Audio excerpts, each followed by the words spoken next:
talk is important, but it's equally important in math. Yeah, to stop Certainly. and to get children to say, "I love math." Yeah, I think Yes. it's That's what I want to hear. That's what I want to I hear. don't like math. Yeah, Mm. 100%. They don't know what math is often. They think math is something in a textbook that they just have to try and muddle their way through, to be honest. Yeah. But if we look at it, I love what you were saying there, Marva, about having that discussion. And I think early years plays a crucial role here, Absolutely. where we make the maths more real to that play, that enrichment in that continuous provision, bringing that language into that provision for these children. So they start to see maths like maths is everyday. Like how many maths have I done today? Yeah, it's all around us. Calculating my journey here, everything, looking at the time, measurement, like it's every day. Yeah. And it is important that as educators, we make it as simple as that for the children and give them the tools and the language, the vocabulary that they need so they can talk maths and love 100%. maths. Yes. That's what it is, the talking of maths, I think, because the rehearsal and the repetition, all of that instills confidence Yes. rather than fear. Yeah. Totally. I think a lot of children are genuinely fearful of maths. They say it's something quite alien, because it's not like you said, a reading book. Yes. Or writing an English article in writing, yeah? Yes. Yeah, so and I'm a numbers person, so I'm all right with numbers. Good. Great. Encourage children with numbers, I think is important. But yeah, and making sure that our teachers, to be honest, have the tools to do that, to be confident and doing that very practical, real life experience. Certainly. Before the children put sums or whatever formulas in their book. I think our teachers need permission to turn math into drama, to turn it into art, to do something different with it that puts the children in. Because children are hooked in by drama, they love role play. That's So it. I think we need to have the confidence as teachers to say, you stand up and you do this and you do that, and then bring them together, which is very much a lot of what Isaac has done over the years. Yeah. And I think it's quite tricky sometimes, isn't it? Because teachers feel like they've got the coverage. So they feel that they are under that pressure to cover certain content within a given period. And it makes it quite difficult sometimes for teachers to go, actually, I'm going to strip it right back and let's role play it. Let's play shops. Let's get it so practical so every child gets it. And it takes leaders who are very intentional about the culture that they want to develop in their school about mathematics. And that same shop, as we called it, often stops by the end of year 2, doesn't it? Yes. By year 2 again, and then year 3, then you get. I mean, year 2 now they have the workbooks like math. What's the government math scheme? They have workbooks. White Rose. White Rose. They come with workbooks, for those little children. So the teachers are more likely to turn to the workbooks and they are to turn to the drama, to turn to the performing. But certainly by the time they get to year 3, they no longer play math. Yeah. And it's so tedious, isn't it, watching that thing concrete, and then abstract. It can be, but there are some talented young people who just go right through that without any issues. But I think the majority just need some more hands-on practical experience. But schools have to be less fearful.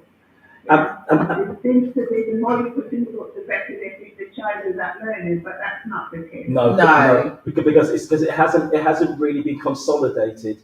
And Marva, I wanted to ask you as well, as you and Betty were talking, what came to mind, because you were talking about literacy and reading and the government's push on reading. And as you know, with Sovereign Comics, we've developed, we've made the maths comics. And one of the main aims was to get children reading, but also reading the maths behind it. That's right. And that's what I think is so special about the maths comics. And that is exactly what Sovereign Comics is all about. It's about getting children to read, but then they're reading mathematics, they're reading about science, they're reading about anti-bullying, they're reading about the homeless, and that is all to do with making maths really exciting and engaging. But there was one question I wanted to ask both you and Betty. Obviously, I don't want an argument between the two of you, but I was going to ask you, Marva, what are the main ingredients for a healthy maths department? When you go into schools and you're observing, inspecting, or whatever, what do you look out for? What are the main ingredients for a healthy school maths department?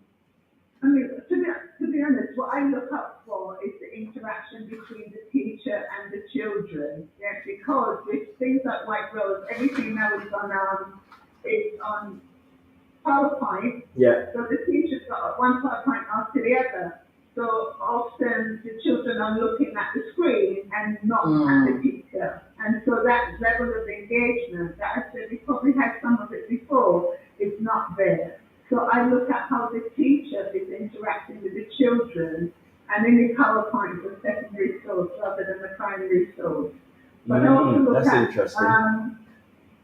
because teachers have a tendency to put writing up on the walls, like on the display boards, but I look for mathematical, what do we call it? The thing that we're currently covering. Yes, like the working wall. So that the keywords are there. Yes, that's right. To go with the keywords. Yeah. So sometimes you can put up the keywords and the children still can't relate it to what they're doing. Sure. The keywords and the images to go with those keywords. Images are so important, especially some of the SEND, not necessarily just SEND children, but for children, so you've got this multiple way of seeing and sharing. And also, before you go to independent work, to have this stage where children work in pairs or in threes and discuss what they're putting on paper. I think that is intermediary stage is very important. So the children have another opportunity, particularly those quiet children that don't put their hands up. That's right. Yeah. They don't want to look silly in front of the class. Sure. So don't go straight from teacher talk, teacher demonstration to independent. Go from there to paired or working in twos or threes, or even around the whole table group, but that might be a bit too big. Twos or threes, and talk to each other. Why did you get that answer? How did it happen? And that way you build up confidence. It's the how and the why. Quiet children, yes. often get overlooked. But just enjoy. You want a teacher who enjoys teaching math. Because some teachers will tell you that they're not good at math. Yes, yeah. And Marva, and you're right about teachers who enjoy, because the children can pick up. Children can pick up a teacher who's enjoying taking them on that mathematical journey. And if the teacher is not enthusiastic, or the teacher's just doing it laboriously, that is how the children are going to behave. So, Betty. I was going to add that what I would always look out for was what was like the prior learning. Why are those children learning what they are learning at that time? What has been taught before, and is that enabling the children to build on that knowledge? And this can be done through that retrieval activities. And I totally agree with you, Marva, around it has to be that discussion, that interactive. So yes, we know teacher workload and having all the PowerPoints from White Rose and from whatever scheme, we have been very supportive for teachers, but looking forward to things around teachers adapting it to the needs of their children. 100%. So it's not a case of let's just click through a PowerPoint, but actually have they thought about maybe children with additional needs, your bottom 20%? How is the teacher making a provision for those children and also those more able children? So like you said, it's so easy for teachers to go, they're already doing well, but is there an appropriate challenge for all groups of children within that lesson? Is what I would always like look for. But also the children's outcome. Is it a case where the children, do they understand why they're doing it? Why are they using a particular way of calculating and not another way? Yeah. Are the children equipped in a way that if they get stuck, could they use a manipulative to support them? Oh my gosh, that's it. Is that developing those children to become independent learners? Yes. And that is a culture that you can't just get off one lesson. No. It has to be something that's been built over time. And you get a feel when you go in there and you know that, it's not because, they're observing, that's why they're doing that. But you get a sense that this has been the practice. This is what happens here every day. Yeah. And children being able to confidently welcome mistakes and accepting that it's part of that learning. So maybe teachers doing deliberate mistakes, errors, correcting those misconceptions that arises during that particular teaching. It's few of the things that I would look for within a lesson. Wow. I mean, by the sounds of it, I think the three of us could have a whole day of discussion, and maybe that could be part of a conference. So So I'm sitting here listening to Betty and to Marva, and I'm just thinking about the quality of the discussion. And Betty mentioned manipulatives. Betty mentioned adapting different schemes to the needs of the children. And then Marva, you're speaking about it's not just about the CPA. That's the backbone. But how do the children put the flesh on that? That's right. You see, and that is the most important thing. And Marva, as you've been speaking, there's one word that you've been mentioning several times: discussion, interacting, talking, pair talking. Talking in groups of 3s and 4s, and that is so rich. That is so rich for children's understanding and learning. Oh wow! Yeah. Because sometimes the teachers talking to 30 children, some children slip through the net. And they can't switch off. And White Rose doesn't do it, but there was another maths team I saw a few years ago that actually had on the slide what the teacher had to say, but White Rose doesn't do that. But and when I was studying, there was this guy, one of the people who used to study was called Bogotsky, and he talked about children, people learn best by someone who knows just a little bit more than them. So the teacher knows a lot more, so they call it the zone of proximal something. But it means you and I are pairs, and we've been learning, and now let's explain it to each other. And that was one of the models, and that was decades ago that I studied. But I've always remembered that the gap between the adult and the child may be very wide, but the gap between the child and the child is a bit narrower, and that gives more scope for learning. I think using those pedagogical approaches and incorporating those collaborative way of learning enhances the learning. What's that saying? You tell me, I forget. I do, I remember. So it is a case of putting that ownership on the children, really. So you, the teacher, you are not doing all the hard work. Get the children to do the hard work. One of the approaches that I personally have used in my practice in the past and really encourage teachers to use is that gradual release of responsibility, where it is I do, we do, you do. That's it. So children would have had that experience of hearing the same thing repeatedly, like a couple of times before they go and work independently, and that straight away boosts their confidence. Because they would have practiced before going off to do it. If you redo it, that's crucial. Yes, that's right. Yes, that's right. And then Marva, you mentioned Vygotsky, and I mean because he was talking about the way that children socially interact, and he was pointing to that learning is a social process. And the individuals, they gain that knowledge and they gain those skills through the talk and the communication, So, oh my gosh, there's so much to talk about.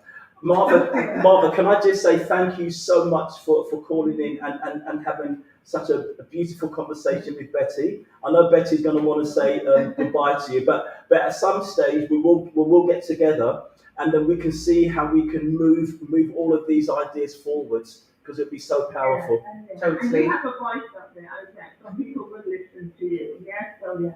So we'll do that. So Betty. Oh, really lovely having you on here. And we need to continue this discussion because I think there's so much that we can probably do together to support our schools. But thank you for joining us. Okay then, and have a keep going. You'll keep going, yeah? Thank you, Margaret. For listening. Take care now. Thank you very much indeed. I'm listening, but I'll come offline. Thank you. Thank you. Thank you. Cheers. Bye. Wow, wasn't that a lovely conversation? It was really. And I told you, Betty, I said I knew that you and Marva would get on, and there's so much to talk about. But Betty, can you tell me about? I know that you're involved with Renovate Recruitment. That's right. Yeah. And also EduBest Travel. Tell us about what those companies are, please. Right. So Renovate Recruitment and Consultancy is a company that supports with that teacher recruitment gap and crisis in the UK. So we do recruit teachers from overseas. I must say that I relocated from Ghana to the UK and started my teaching career here. And when I started, there wasn't quite, I've been talking over 2 decades ago, there wasn't that support in place for me when I relocated. And it was something that was very passionate for me to be able to give to other teachers who might be interested in relocating here. So yes, 2 years ago, Renovate Recruitment and Consultancy was born. And what we do is we are both candidate and client focused. So we support the candidate, making sure that coming here, all the compliance are done, because of course there are different policies from their country of origin, for instance, safeguarding. So we will train our teachers to understand the UK system of safeguarding. But the curriculum is the same knowledge, but sometimes it differs in terms of how it's sequenced and delivered. Yes. So we provide all of that support. So when our teachers arrive here, they are ready to hit the ground running. Wow. And we support schools around getting sponsorship, doing all the HR bits that head teachers don't want to do, and rightly so, because they want to spend their time on more strategic development of the school. So we can support their HRs to do all of that paperwork. And then when the candidates are here, it's an ongoing support. Wow. So we help them with almost wrap around things, simple things like maybe opening bank accounts, finding accommodation, we pick them up from the airport. So we do all of that. So that's amazing. The teachers coming here don't have to worry about all of those things, of course, because there is that support and then they can for them, and then they can focus on what matters, which is teaching. Wow. So that's Renovate Recruitment. Okay. Yes. EduBest Travel. It's interesting you say that. I have a group of students who've arrived from Ghana today, and they were in central London. So before I came to the studio, I was with a group of students just doing a tour. EduBest Travel and Consultancy is all about giving that cultural capital to children who are outside of the UK, coming into UK. Some of these children do curriculum that is UK curriculum and making it relevant. So it's not just a case of let's come and be a tourist. No, it's quite purposeful. It's relevant to their learning. So if they are studying, for instance, anything about Henry VIII, we might do something called Palace. So all the trips and all the activities that these children do are both educational but also fun and helps to build their cultural capital. So that's EduBest Travel. Wow. Yeah. And Betty, you mentioned about overseas students. Yeah. Last week, 10 days ago, you and I, we were privileged. Really privileged. We were privileged to go to the Young Masters Challenge. That's right. Yes. And I remember looking at your face, and you were absolutely astounded. You were just so. You were so proud because we had we had students from across the globe. It's global. Totally. It's global. And it was just something that was just so beautiful to see these young, talented children being given the opportunity that it's difficult to come by. Yes. Yet this platform has created that for them to be able to shine, and that's what I felt. Wow, this is incredible.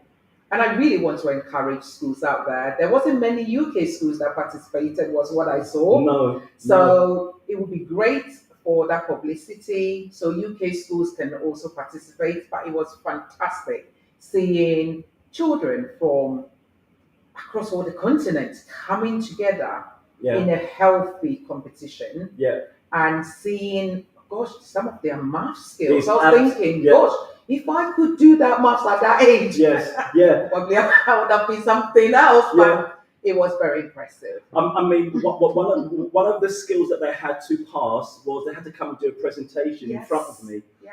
And so I got, what I thoroughly enjoyed about the whole event was that I got to actually meet all of those students. There's about 100 students. Yes. Some of them came in pairs, some of them came individually. And they had to prepare a presentation, a mathematical presentation, talk to me about finance, about space, about the earth, and the way that they spoke so eloquently, the way that they spoke using mathematical phrases and terms and knowledge, they were teaching me. Yes. And it's that tier 3 vocabulary. yes. Majority of the time you get children using the tier 1 vocabulary because that's what we use in everyday speaking. Sure. But these children were using those technical mathematical language, which was very impressive. Very impressive. Yeah. And even the fact that they were so fast. Yes. With the calculator, so quick. Quicker than me. Wow. Because I remember doing something on square numbers. Yes. And the way that they were coming up with the answers. Yes. Obviously, they've got that background and that knowledge, but it's the confidence behind it. That fluency. Yes. You could just tell that their schools or the adults have been very intentional about developing that love for maths. Yeah. And that was what was incredible to see. I love talking about finance because I do feel like we could offer more within the curriculum to prepare the children for the future when it comes to financial literacy. Yeah.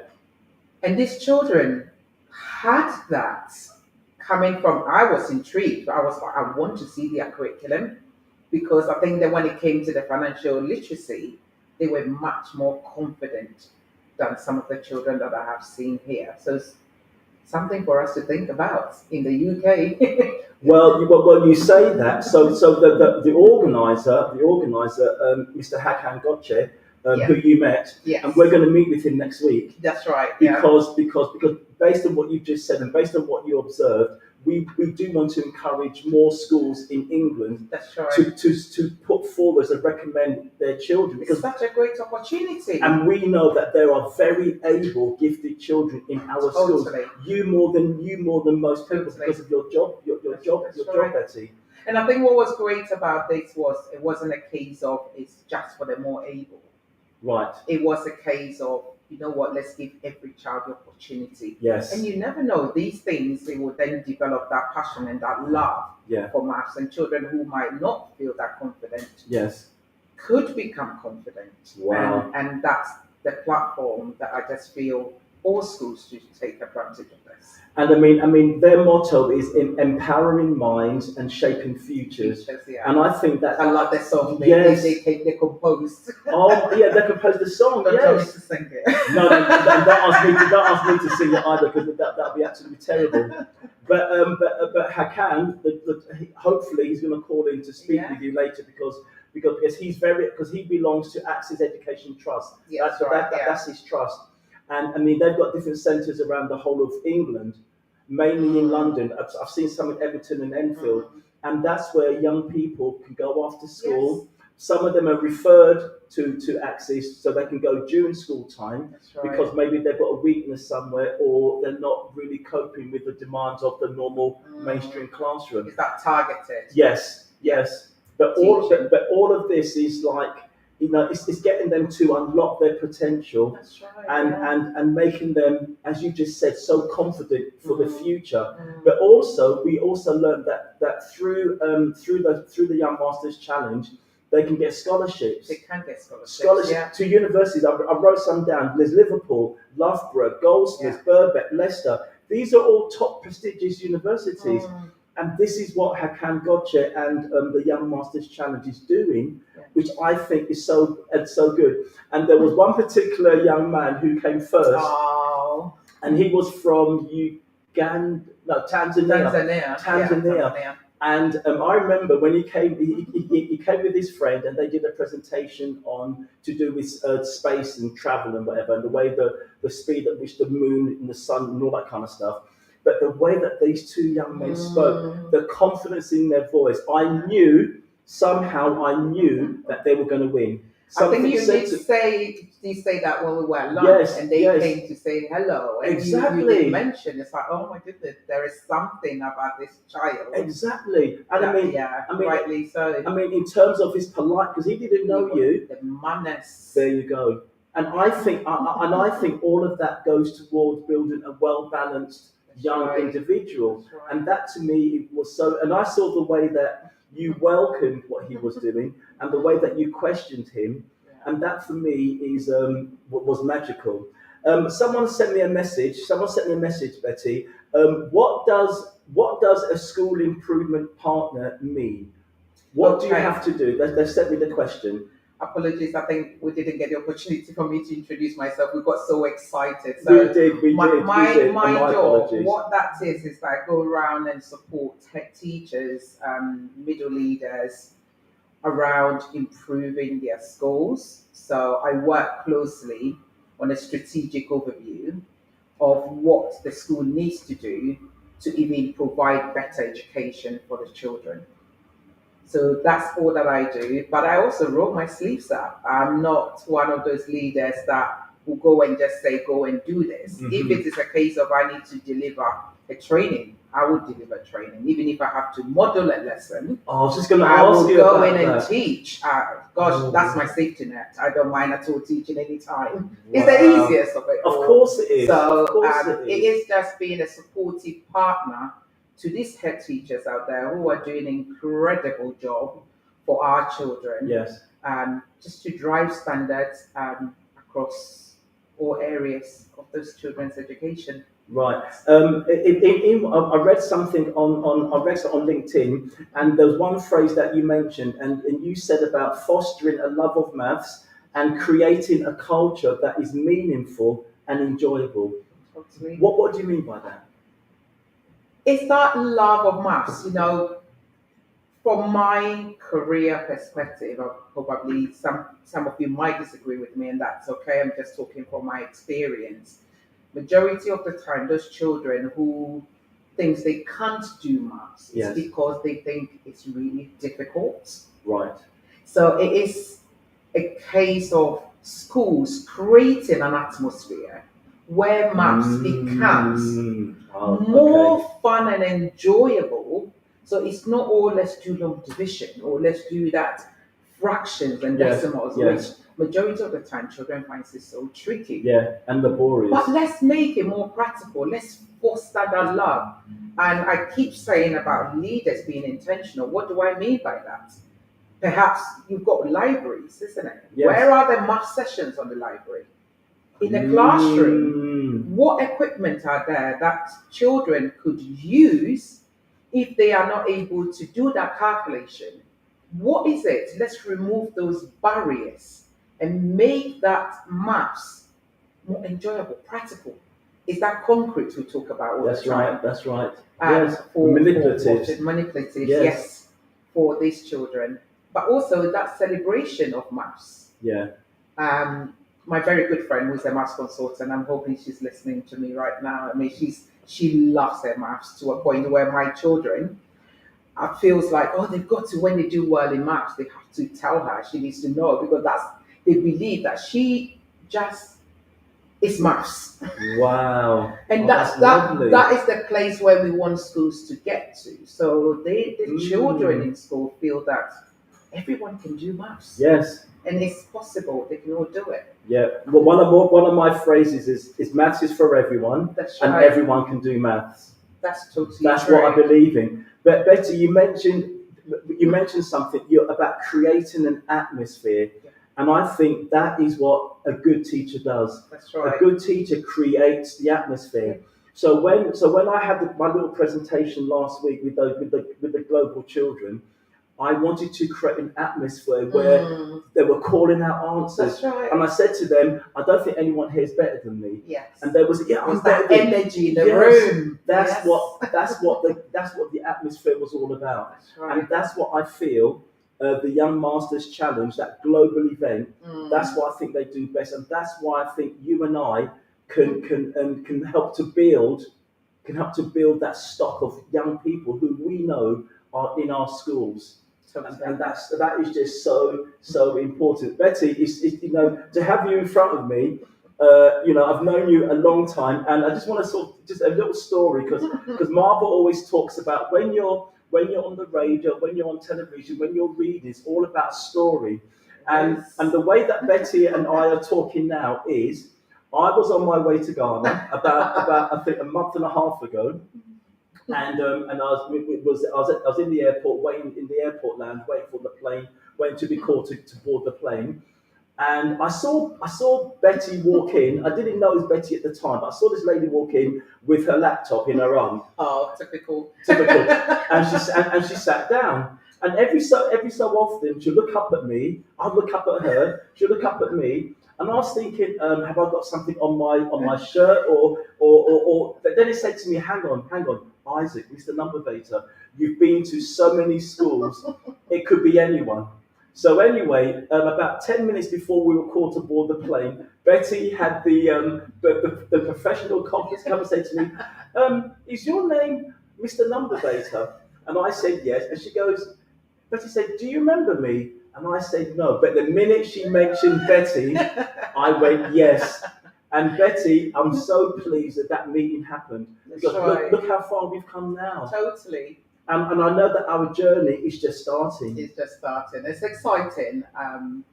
Those many, many years ago when you came in, I mean, that time being a maths lead, maths was one area that school needed to work on. And we just needed that excitement, that mindset shift. Yes. That these children can do maths. And I think having you in there for that week really turned things around. And children were really excelling at their key stage 2.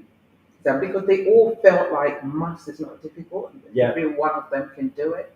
I still remember the calculations that you wrote on the board and how oh my gosh, how quick can they multiply like 3-digit numbers by 3-digit numbers. Yeah. And you taught them a strategy that was like a split of a second, these children, even to the point where my children who were not very confident were confident doing that calculation. My gosh. And that's what we mean by creating the atmosphere.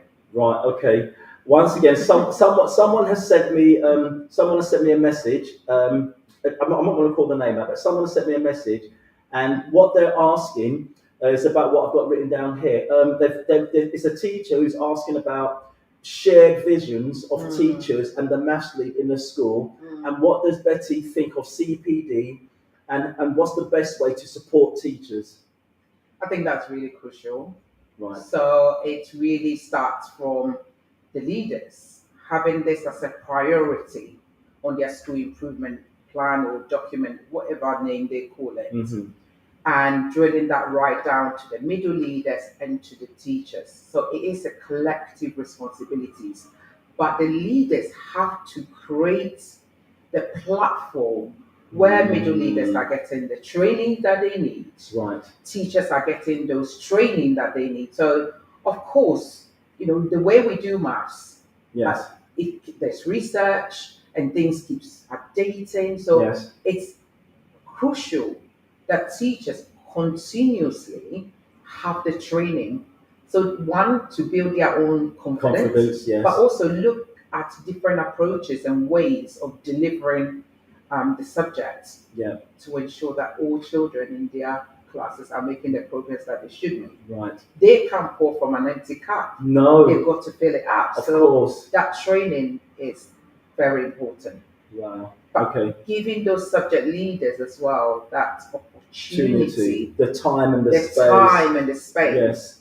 to have the training, to do the job, go in and support.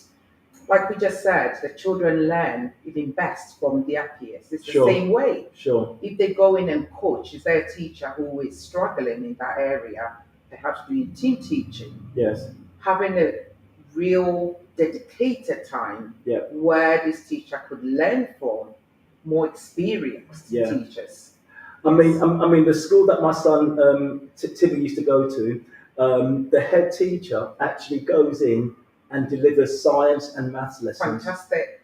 And I haven't seen that. I don't see that very often when I go to different schools. The head teacher is in the classroom, Yes.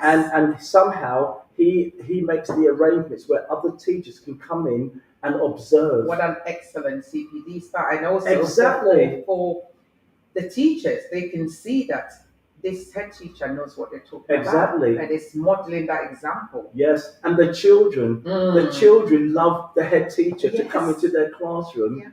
And it's like he's built up a relationship with the children.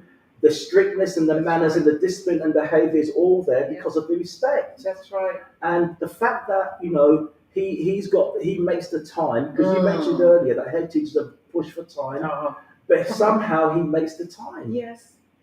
So it is being intentional again. Right. Yeah. Majority of my head teachers that I work with do take maths groups or do take reading groups. So they do interventions and support some of these children, especially those in year 6, yes, ensuring that they are making them secondary ready that's right. and giving them life chances based on this report that's just been published. Yes. So yeah, it's all hands on deck, really. Wow. And, yeah. And you mentioned year 6, and what did we have this 2 days ago? The SATs results The are out. SATs results. And I read somewhere that there's been an improvement across the board in maths. Yeah. in maths. Yeah. But there's still a long way to go. Still a long way to There's go. still a long way to go. And I know that there's going to be a big push for reading and literacy starting in January. And I'm hoping that you and I, Betty, we can Push for maths. yes, talk to the right people. Yes. Because it would be amazing to have the same events happening for maths as well. Yeah. Yeah, You know? I can see why not. I just read an article from Schools Week by Bridget Phillipson about reading becoming a national focus. Yes. Where during the summer, she's proposing that let's drop our phones and spend quality time reading with our children. Wow. What about drop the phones and also do some practical maths? Yes, so exactly. This is what we were talking about. Like schools, we focus so much around the reading, the writing, and they are important, Of course. but equally, maths is as well, and it needs to be given that focus. Sure. Grant us. And I mean, as you were speaking, I'm going to go back again to the comics. That's the reason why Dean, myself, and Paul, Sovereign Comics. That's the reason why we wanted to do this, because it's encouraging parents to sit with their children and read the comic, and read the comic. Hello, good evening, caller number 2. How are you? Good evening, Isaac. This is Hakan. Wow, Hakan. Hello, Hakan. Hakan, we were just talking about you earlier. We were just talking about Access Education Trust, but majority of the talk was about the Young Masters Challenge. And we were just talking about, you gave us the opportunity to attend the recent global event. And Betty was like, she was just so in awe of the young people there. But Hakan, Hi, Hakan. Hakan, I've had a couple of people send me messages in, and they want to know about the Young Masters Challenge. But one question that they were asking is, what gave you the push to start the Young Masters Challenge? And what have you seen over the years that you've been doing the Young Masters Challenge? How have you seen young people become more engaged with their maths and literacy as well? But we're looking at the maths though. So how's that happened, please, Hakan? Okay, as you know, Isaac, I've been involved in education most of my life in different levels. And since I left my headship in North London. North London school, Yeah. I was involved in more community projects, and one of the ways to motivate children to learn out of classroom is through these kind of competitions and challenges. So I was organizing a maths competition in the UK. Then I thought, why? I mean, there were some schools actually following the international curriculums, and medium of instruction was English, Right. from Germany and from other countries. They were writing to us, finding us for our UK-based maths competition, and asking if they could join, because I mean there are competitions in Germany, but in German. So because they're international school, they wanted to join us in London. Yeah. So I got the idea that why wouldn't I offer this opportunity to Wow. other schools, international schools all around the world, because London is very attractive for everyone. Of course. And I designed a package for them when they come here. Obviously, throughout the year, they will engage with our resources, and learning will take place online. Before they come, they need to prepare themselves for the challenges. And if they qualify to come for finals, and they will spend a nice time in London with all these Oh excursions and my other gosh. activities we designed for them. That's So that was amazing. the idea. So started from UK, and with my global network and interest, I tried it. It's still a new initiative. I think it's in the second year, Right. and we are reaching more schools every year. And the ones who come, they want to come again with bigger groups. Oh my Hopefully, gosh. I'm not surprised. I'm not surprised. I'm not surprised at all, Hakan. I'm not surprised. I've known you a long time because you were the head teacher of the school that my son went to, and he did really, really well through coming to your school. But I know that Betty wants to just wants to ask you a couple of questions about Young Masters. Great. Hi, Hakan. So I just noticed an observation I made on the day of the final awards that there wasn't many UK schools participating in that. I mean, it's fantastic that you've opened this globally for all children to be able to access it. But I did feel that most schools within the UK wasn't really aware of this. I'm just wondering, is there any plans to get this out there more to give the opportunities to children who are already here? Okay, yes. I mean, I think with our small team, we focused on international students first, because it takes them longer to do planning, to create the teams, and also visa procedures takes time. I think we were a bit late to involve UK schools, and Okay. most of the UK students actually came from my old school, where Yeah. Isaac's son also attended, and also from the supplementary education centers that we are running under Access Education Trust. A few also individually joined. Obviously, there is a cost attached. Most of the maths competitions in the UK, they're either free or they charge very little for participation. But Okay.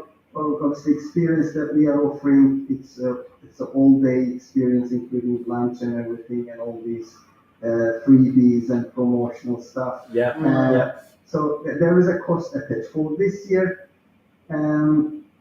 I didn't actually spend much time on promoting this in UK schools. So it Okay. started with very in a close group, like the schools we are already working with. But hopefully for next year, now we are ready to launch the resources and the dates for next year Fantastic. internationally. Can't wait. We will, hopefully with your support as well, we will do it at the same time for UK schools as well. Definitely. I mean, That's great to hear. You're coming and supporting us on the day, Yes. and your ideas are very valuable for us, and hopefully we can reach more schools. Amazing. Yeah. Thank you. Thank you. Hakan, thank you very much. I also would like to add something, like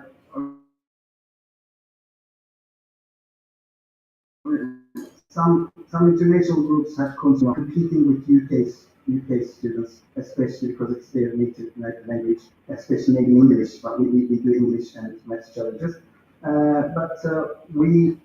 We told them, and the results prove that it's not a classic Olympiad just for Absolutely. gifted and talented or very able students. Because we share the resources with them, the more effort they put in place, the more practice they do, the more they engage with the resources. Actually, The more they get, Yes, can get. the more they get It from doesn't it. matter Yeah. if they are a UK school or an international school, they can all find a place in Can the all achieve, platform yes. Yes. for them. Yeah. Yeah. Oh, Hakan, I know that we're going to meet at some stage, but can I just say thank you so much for calling in and just telling us about the Access Education Trust and the Young Masters, because I'm getting messages all the time about next year. I'm getting messages all the time, even as I'm talking to you now. I'm getting messages about what is happening next year and how do schools sign up. So when we meet. Thanks to Mr. Numbervator actually for giving us this opportunity. And you are one of the main figures as always. Your show during the award ceremony as well, I think, inspired a lot of young learners. Thank you. Thank you for support. No, and thank you for giving me the opportunity. And I know that Betty and I we were talking, and we both want to say thank you because just being there and feeling the atmosphere. The atmosphere that was created was amazing, absolutely amazing. Very lucky children. Very, so thank you very. for creating those opportunities for them. Yeah. So thank you, thank you, Mr. Gotcha. That's amazing, and I'll speak to you soon. Thanks a million. Okay, I wish you a nice day for your listeners as well. Thank you. Bye. Well, what can I say, Betty? But today's show has been, we've gone over time by about a minute, but that's not a problem because it's live, okay?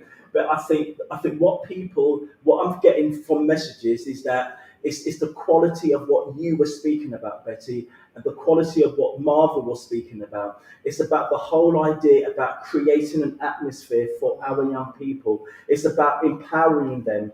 It's all to do with that collective responsibility for schools and middle managers, senior managers, the head teacher. That is what this is all about, and it's that shared vision, and at the end of it, it's all about what can we do to make our children better. So, Betty, I'm going to hand over to you for the last words. Thank you very much for coming into the studio. It's been absolutely amazing. Thank you so much for having me and doing that great job you are doing, developing that passion and that love for maths. Yeah. I think if we can have this happening every single day in every single school, the national data for maths is going to go up. Again. So thank you. No, thank you, keep Betty. up the great job that you are doing. And thank you for reaching out to me in the airport when we were travelling. And I have to say that when we were travelling, that particular flight, Betty and myself, I think we knew half the aeroplane because everyone came to where we were sitting. That's right. And they wanted to be. They heard all the laughing and joking going on, and we were just having so much fun on that flight. And look at us now, and I know there's a long way for us to go. So thank you, Betty. And then once again, thank you to Sovereign Comics. Dean's in the studio as normal. Dean overlooking what's going on. But when it comes to the reading, we're going to have a meeting with Dean as well about how can we get more comics out there so that, as Betty said, during the holidays, children have access to reading, but reading for a purpose, and that purpose is mathematics. Have a great evening, everyone. Thank you for listening, and I look forward to seeing you all next week on the Maths Show every Wednesday, 5:30 to 6:30, Chalk Hill Community Radio Station with me, Mr. Numbervator. Have a great evening and thank you. Bye.